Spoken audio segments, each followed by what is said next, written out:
Hey everybody, welcome back to another edition of Talk and Travel with Terry and Darcy, your hosts from opposite coasts. My name is Darcy McKillop, coming to you from the East Coast in Douglas, New Brunswick, and with me as always is Terry Hawkins. Terry, the travel guy out in Kelowna, BC. How are things in Kelowna, Terry? We're doing good. Still a cool summer. That's just the way I think it's going to be this year, but we are really enjoying things, and travel is certainly picking up. Yeah, always good news, right? When people start moving around and traveling. We're getting into that summer vacation, so people might not be looking at the big trips, but it's never too early to think about those Christmas trips or those March break trips. You're right there, Darcy. I was looking at some spring break trips, and we have destinations that are already sold out for spring break 2023. Yeah. So definitely book the Christmas and spring break now. It's going to be busy. Yeah. So, welcome again to our travel news show. We've moved to a bi-weekly format, so still the same great news, just coming at you a little bit less frequently. But so we're going to jump into once again with our traditional starting point, which is talking about cruising. So, Terry, can you lead us off?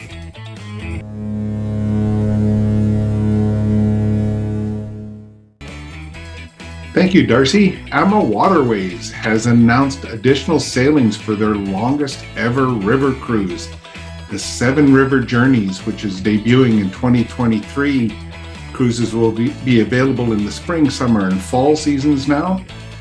The cruises will visit 14 countries over 45 or 46 nights.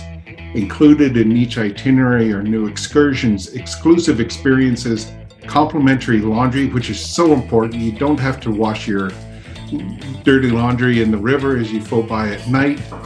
You get the luggage services included, the world-class cuisine that AMA Waterways is so famous for, signature sip and sail cocktail hours, and the services of a cruise manager who will accompany each group of 144 travelers throughout the cruise.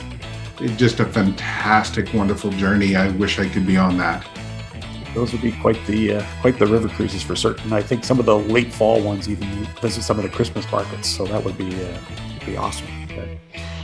Moving over to Holland America. Holland America is turning 150 years old this year as a shipping and cruise line, and they're trying to celebrate that. So they have a cruise that's happening that traces their initial route, and they've announced just recently, I think as early as this week, that they're going to do a second crossing in reverse in 2023 to commemorate the 150th anniversary as well.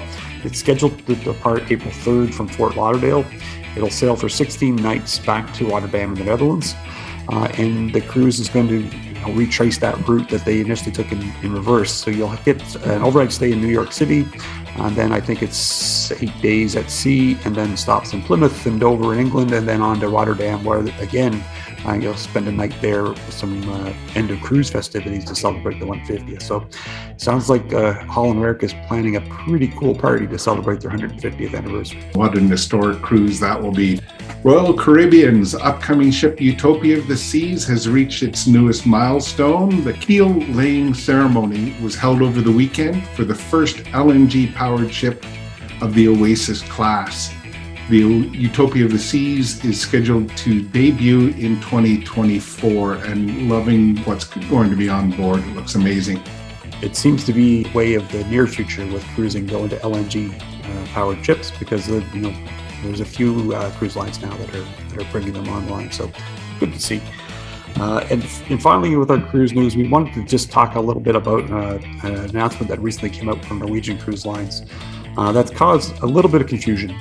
They announced that they were removing the pre-cruise testing requirements for cruise itineraries, and people jumped up and said, "Well, great, we don't have to test anymore." But if you read carefully, it says cruise itineraries that do not have a U.S., Canada, or Greek port of call. So if you're a cruiser in North America or in some European cruises, you still have to test before boarding those cruise lines. It's only some European cruises that this would impact. And here's some really cool news there, Darcy. SpaceX's Starlink internet service has received FCC approval for use on moving vehicles. The Starlink system has undergone extensive testing on board Royal Caribbean's Freedom of the Seas over the last while.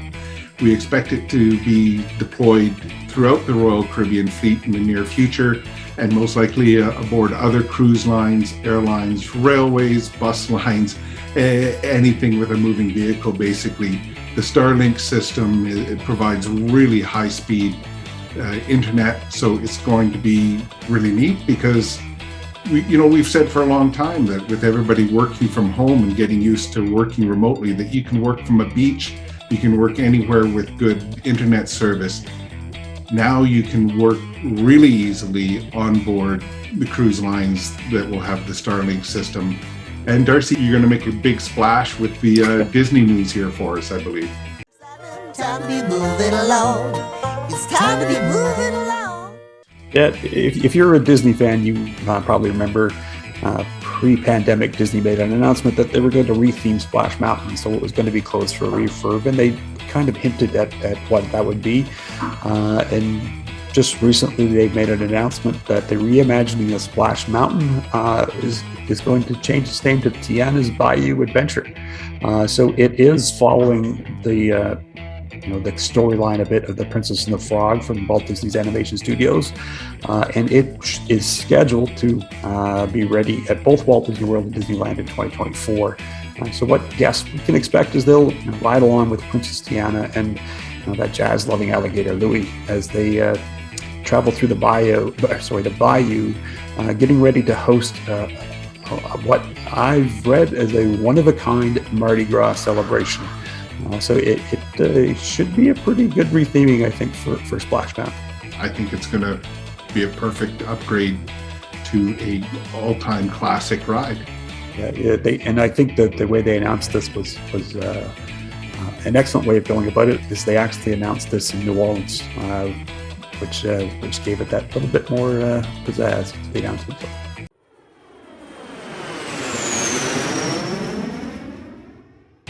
Moving over to other news, in an attempt to deal with over-tourism that has plagued Venice for years, the authorities in Venice have announced that visitors will have to book a slot to see the Canal City and pay an entry fee. The new rule only applies to day trippers and is set to kick in on January 16th, 2023, so just after New Year. Visitors will have to register online and pay the fee in advance of visiting. The fee will range from €3 to €10 a person, depending on how crowded the city is. Overnight visitors already have a tourism tax included in their hotel stay, so they don't have to worry about that. It's not surprising to see the fee and pre-booking coming in. I think that's the way of the world. We've seen that with both Disney World, we've seen it with Venice. I'm sure it will happen to other destinations here soon too. So the only other thing that we really wanted to, and we talked a little bit about before recording, is the situation with air travel, not only in Canada but everywhere, is still has some issues, and a lot of people and a lot of companies have been trying to deal with it and figure it out. And perhaps our domestic carriers were a little bit ambitious in what they thought could happen over the summer, but it's not just the airlines, it's the airports and other industries that are related to it that are having problem getting staffing back. And those staff, when you have the staffing issues on top of weather issues, it can cause some delays in those flights. So keep in mind that those delays are not being caused by the people that are in the airports working, or the flight crews, or any of those people. So don't take it out on them. It's not fair to them, and they're doing their best. So it will get better. Hopefully this, once we get through these summer months, as Canadians, we love to travel through the winter. So hopefully it'll be better when we want to go somewhere warm. So that's our news show for this edition, and we hope that you've enjoyed it. We hope you're getting something out of it. And as always, if you are, click the like button, click the subscribe button, share the link to the video with your friends so they know what's going on in the travel world. And I hope we'll see you again next time. So from the East Coast, my name's Darcy, and I hope to see you later. And I'm Terry, the travel guy. Everybody have a great couple of weeks. We'll see you soon. And remember to give Darcy or I a call and get your perfect vacation booked up for you.